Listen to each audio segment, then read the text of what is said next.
Olá, UNG Ciência está no ar. E no programa de hoje, você vai saber o que é sustentabilidade e como desenvolver ações sustentáveis durante o nosso dia.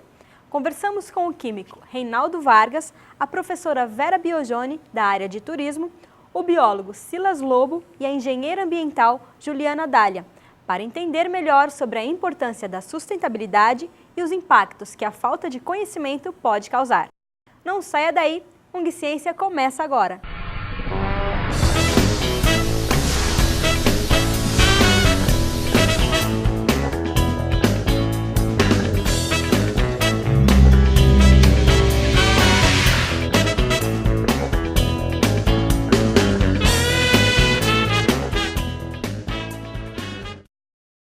Você sabe o que é sustentabilidade? A equipe da TV UNG foi às ruas e perguntou.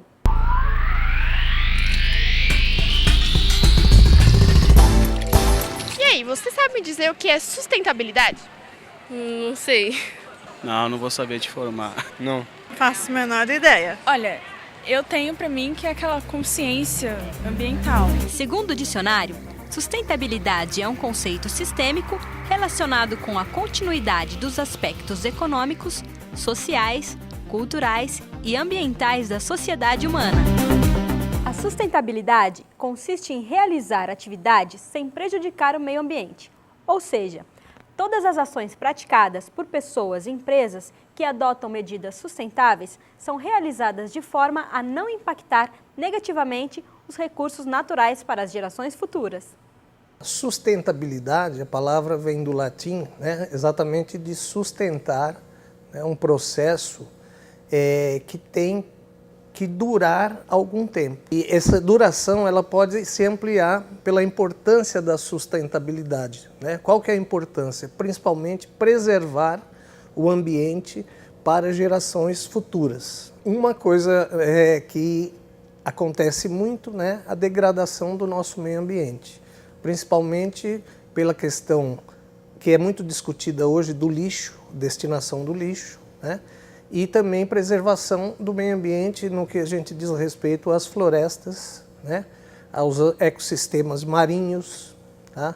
Então, se eu tiver uma ação errada, o que eu tenho? Eu tenho a perda desses ambientes e com isso eu vou trazer sérios problemas. E essas ações erradas geradas pelo homem causam um impacto negativo ao meio ambiente. Reinaldo Vargas, químico e docente da UNG, diz que a química não prejudica o meio ambiente, mas sim o mau uso que o homem faz dela. A química, na verdade, ela não prejudica, quem prejudica são os homens. Porque é exatamente a questão do mau uso. A química sempre tem que trabalhar a questão da sustentabilidade com a questão da segurança. Então, a partir do momento que não se trabalha com segurança, aqui mesmo, a gente está no ambiente de um laboratório, se você não trabalha com segurança, você pode causar um acidente. Então, não é que ela vai prejudicar por si só, mas é exatamente esse mau uso. Tanto é que a gente tem um exemplo até recente das armas químicas, que a Síria passou todo gases tóxicos de armamento bélico deles lá, que vai ser destruído. E eles vão levar esse material para o meio do oceano para fazer o descarte deles. Então, esse daí é o quê? Foi criado pelo homem, então foi um mau uso. Então, numa transformação, criou uma arma química que vai causar um mal para o próximo.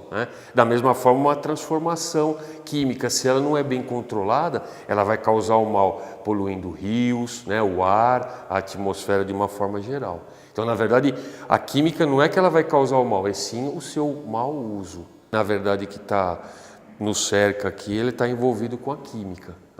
Então, a química ela tem um papel exatamente de promover essa transformação de produtos. Você vai transformar, vai produzir um material e para isso daí você vai precisar de uma indústria química que vai transformar esse material. Então, a indústria química ela tem um papel fundamental para que se faça essa transformação com o menor impacto possível no meio ambiente. Então esse é o grande desafio que tem, você produzir, né, produtos que são desejáveis pela sociedade de uma maneira econômica e que não agrida ao meio ambiente. Pensando em minimizar esses impactos negativos, a Química desenvolveu 2 áreas específicas, a química sustentável e a química verde. Mas o que é a química verde? A química verde, ela vai, na verdade, trabalhar, ela está dentro de um conceito da chamada química sustentável. Então, a química verde ela vai trabalhar exatamente princípios básicos dessa transformação. Você trabalhar com recursos naturais que são renováveis, né, principalmente renováveis, trabalhar com o uso eficiente da energia, né, uso de forma mais ecoeficiente. Tem um conceito dentro da química verde que trabalha com a chamada economia atômica, né, que é você transformar substâncias numa única substância sem gerar resíduos. Ela trabalha todos esses conceitos tecnológicos, desenvolvimento de catalisadores, que vai evitar também a formação de resíduos. A química sustentável ela é o conceito mais amplo. Ela vai avaliar o quê? Ela vai avaliar o impacto na sociedade, né, na economia e no meio ambiente. Enquanto a química verde ela vai trabalhar com a forma com que você vai estar fazendo isso, a parte mais tecnológica, a química sustentável ela está dentro de uma abrangência maior. Então ela vai estar preocupada com a sociedade, com a questão econômica que está aí, aquele processo também que vai ser desenvolvido, é importante que ele seja economicamente viável, porque a sociedade ela vai ter que pagar por esse desenvolvimento, né, econômico que a gente está falando.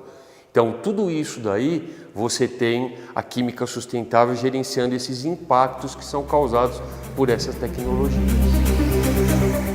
No início da década de 90, a ISO viu a necessidade de desenvolver normas que falassem da questão ambiental. E assim foi criada a ISO 14000, que é um conjunto de normas que definem parâmetros e diretrizes para a gestão ambiental. Essa série de normas surgiu na década de 90, né? E aí, inicialmente, ela trazia as diretrizes gerais para o sistema de gestão ambiental. E com o tempo foram surgindo diversas outras normas tratando de assuntos diferenciados. Então, por exemplo, o próprio selo verde, né, que é uma rotulagem ambiental, é um dos aspectos que é tratado pelas normas ISO da série 14020.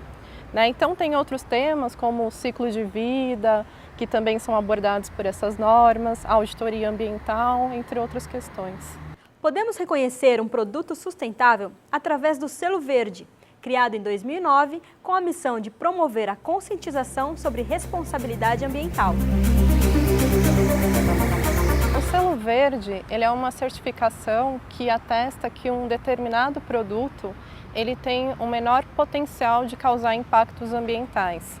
Né? Então o produto ele vai receber um selo que mostra para o consumidor que aquele determinado produto ele é menos agressivo ao meio ambiente em comparação a outros produtos similares. Para conseguir esse selo, né, existem empresas certificadoras que são empresas de terceira parte, como por exemplo a ABNT.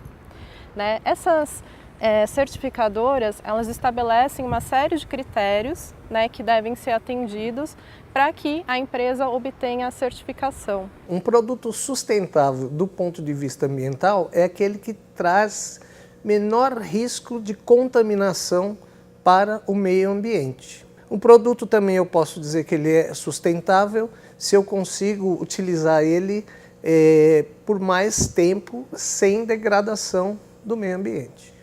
A engenharia ambiental é o estudo voltado para o desenvolvimento econômico sustentável, que respeita os limites da exploração dos recursos naturais, minimizando os impactos negativos ao meio ambiente, assim como as energias renováveis, que utilizam de matérias-primas que se renovam.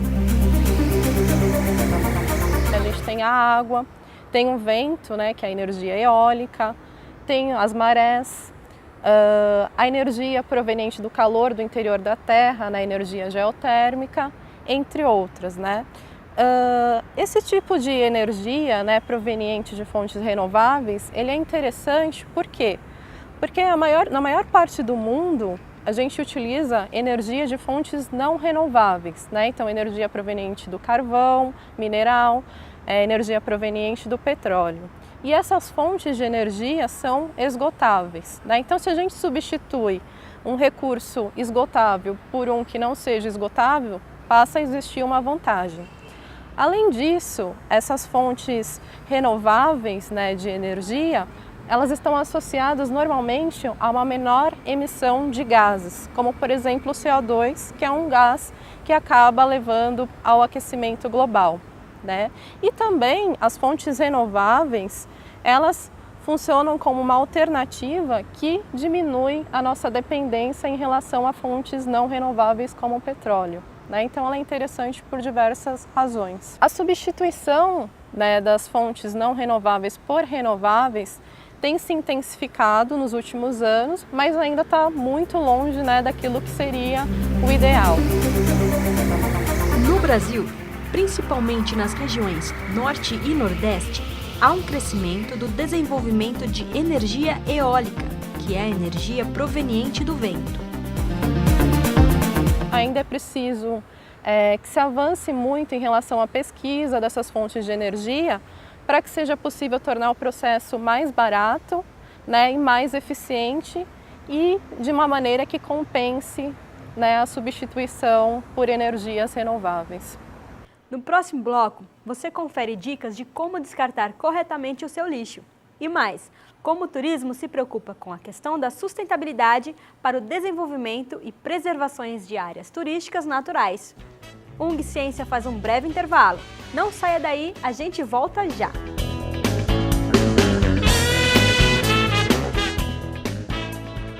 O que você busca numa universidade? Mensalidades acessíveis? Já sei, boa localização. Melhor ainda, tradição de ensino e boa infraestrutura.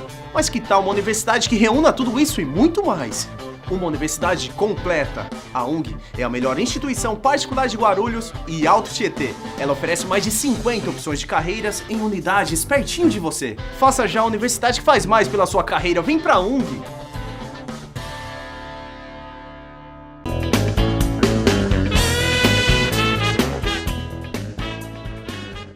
UNG Ciência está de volta. Para o descarte correto do lixo tóxico, as empresas podem recorrer ao CADRE. O CADRE, Certificado de Movimentação de Resíduos de Interesse Ambiental, é um documento que aprova o encaminhamento de interesse ambiental a locais de reprocessamento, armazenamento, tratamento ou disposição final. Esse documento você encontra no site da CETESB. O CADRE, ele é uma certificação para a destinação de resíduos, né? Então, ele nada mais é, na prática, do que um documento que autoriza que uma determinada empresa destine seus resíduos para um outro local, né? E nesse local vai ser realizado o tratamento desse resíduo, a disposição final, o reprocessamento, enfim, desse resíduo. Para que uma empresa obtenha o CADRE, ela deve procurar uma das agências ambientais da CETESB, né? E até a própria CETESB no site ela disponibiliza diversas informações em relação aos documentos que são necessários e os custos, né, para a obtenção dessa certificação. Então, o lixo tóxico, a gente tem que pensar em vários tipos de lixo tóxico, né? Por exemplo, nós temos lugares que a gente tem que ter o descarte de produtos químicos, né? Esses produtos químicos eles têm que ser direcionados para empresas que vão eliminar esse lixo sem contaminar o ambiente, né? Para o lixo, por exemplo, eletrodomésticos, né? Pilhas, batedeiras, televisores, hoje a gente já tem empresa que trabalham com esse descarte, elas fazem a coleta, né? E vão destinar. Muitas das coisas que vão ser descartáveis do lixo tóxico, né? O que ele tem partes que podem ser reaproveitáveis, né? Então você tem, por exemplo, em computador, você tem uma parte plástica, principalmente nos antigos, que você pode estar reciclando esse material. Tem material que você não tem como reciclar, principalmente porque ele é autocontaminante no ambiente. existem diversas punições, né? Essas punições, elas são trazidas pela Lei 9.605, que é do ano de 98, e que trata justamente dessas sanções penais e administrativas, né, associadas às atividades lesivas ao meio ambiente de maneira geral, né? Não só em relação a esses resíduos tóxicos, né?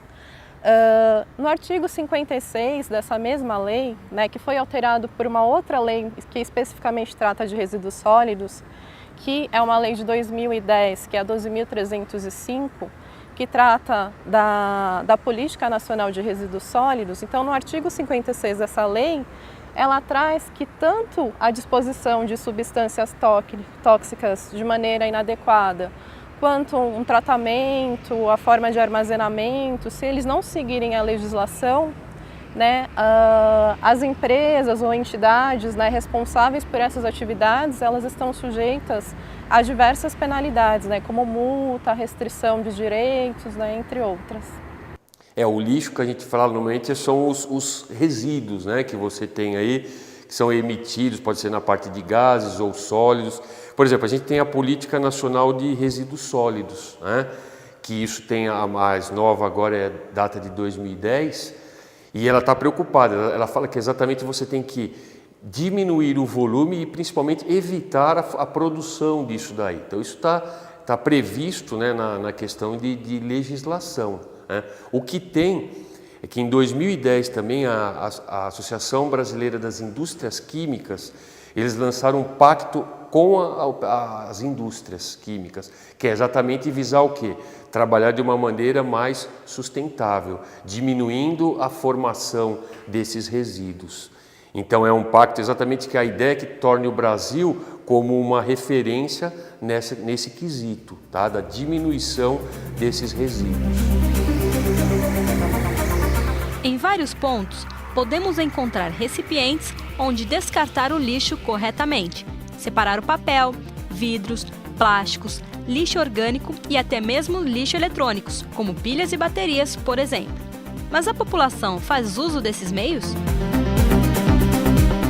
Você tem vários locais que você tem o local certo para descarte. Aqui mesmo a gente tem, né, no próprio banco um recipiente próprio para o descarte, para o destino dessa pilha, né? Agora, a gente tem um problema sério porque assim, a população ainda ela não tem essa consciência perfeita, né? Às vezes você tem em uma empresa até os recipientes para cada tipo de lixo, mas o que acontece? Os funcionários, quando eles vão recolher aquele lixo, que muitas vezes foi separado pelas pessoas que frequentam aquele ambiente, eles misturam tudo novamente, né? E às vezes você tem os recipientes, mas não tem uma educação dentro daquele local, né? Então isso dificulta um pouco a questão do lixo separadinho, certinho para cada local. A separação do lixo é muito importante, né? Uma discussão muito antiga que ainda a gente está caminhando, né? Nós estamos assim no começo, tá? Mas eu tenho os vários tipos de lixos, né, que às vezes demoram anos para se degradar no ambiente, né? Então, a separação é muito importante e principalmente pela questão da reciclagem hoje em dia, né? Vamos dizer assim, agilizar esse processo, né? Separar o lixo tóxico, o lixo hospitalar, daquilo que não vai contaminar o ambiente e pode ser reciclável. Tem um problema sério, né, que já existe atualmente com os aterros, né, onde o lixo não é separado, não é reciclado, não vão para essas empresas que fazem a reciclagem. Nós temos um organismo, que são os fungos, que eles são decompositores, né? Então, se a gente imaginasse o mundo sem os fungos decompositores, o que ia acontecer? Hoje nós teríamos pilhas de animais mortos e árvores, né, que não teriam sido decompostas, tá? Então, é importante isso porque senão vai chegar um momento que, né, nós não vamos ter espaço. E um projeto desse, para ser eficiente, ele tem que ser ecologicamente correto, economicamente viável, tá? Socialmente justo e culturalmente diverso. né? Porque envolve outras questões, a questão da sustentabilidade, né? Até uma reeducação na alimentação. O turismo tem papel fundamental na questão sustentável, visando proteger a beleza natural e também com a preocupação do descarte do lixo. A professora Vera Biojoni, diretora do curso de turismo da Universidade de Guarulhos, também se preocupa com a preservação das belezas naturais. O turismo tem, assim, acho que toda a relação com sustentabilidade, principalmente quando a gente, qualquer tipo de turismo, mas principalmente o turismo que você fala, ecoturismo, né? E o turismo, por exemplo, né, das praias, porque no turismo você permeia a beleza natural, mais a conservação, né? E se você não conserva, você termina com aquele atrativo, não é verdade? Né? E, por exemplo, em praia, se você tem uma praia onde você não tem o tratamento, você não tem a preocupação, né, de como você vai fazer os efluentes e os dejetos, o que vai acontecer? Você vai poluir e aquele atrativo, ao passar do tempo, vai deixar de ser um atrativo. Como você vai fazer para não esgotar aquela fonte natural de atrativo, né? Seja água, né? O mar, seja rio, seja a natureza em si. Então, existem até estudos, né, que você faz, por exemplo, uma análise e vê o quanto aquele atrativo natural pode suportar em termos de visitação. O turismo só irá adiante se tiver essa preocupação com a sustentabilidade. Fernando de Noronha, aliás, é um outro exemplo, né? Que você tem um número X de pessoas e você tem um limite ali de pessoas, né? E eles também têm toda uma preocupação ambiental, tanto que quando você ingressa na ilha, você também paga uma taxa diária só para essa finalidade. Então, para o lixo, por exemplo, como é que eles fazem? Eles têm que retirar esse lixo da ilha. Então, existe uma série de preocupações ambientais para conservar a natureza, né? Isso é muito importante. O turismo, ele é muito amplo, né? Você tem o segmento de hotelaria, por exemplo. Então, vou dar um exemplo dos meios de hospedagem. Nos meios de hospedagem, você tem pousadas, hotéis, né? Prego, ultimamente, uma questão da educação continuada, né? Nós temos problemas aí relacionado ao ambiente em relação a doenças que precisa estar sendo feito constantemente por os vários setores da sociedade, principalmente órgãos públicos, né, que tem que incentivar isso, tem que produzir material para que a gente esteja conscientizando as pessoas cada vez mais.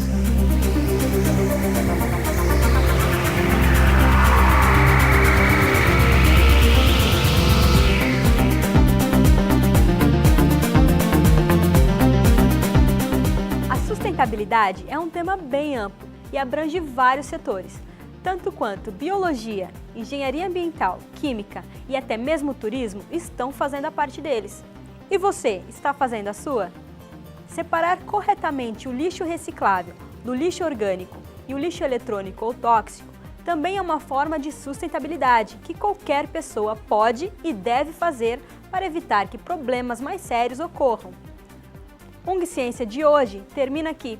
Se você tem alguma sugestão, mande um e-mail para tv@ung.br. Esse e outros programas produzidos pela TV ONG você confere em nosso canal no YouTube. Até semana que vem com mais ONG Ciência.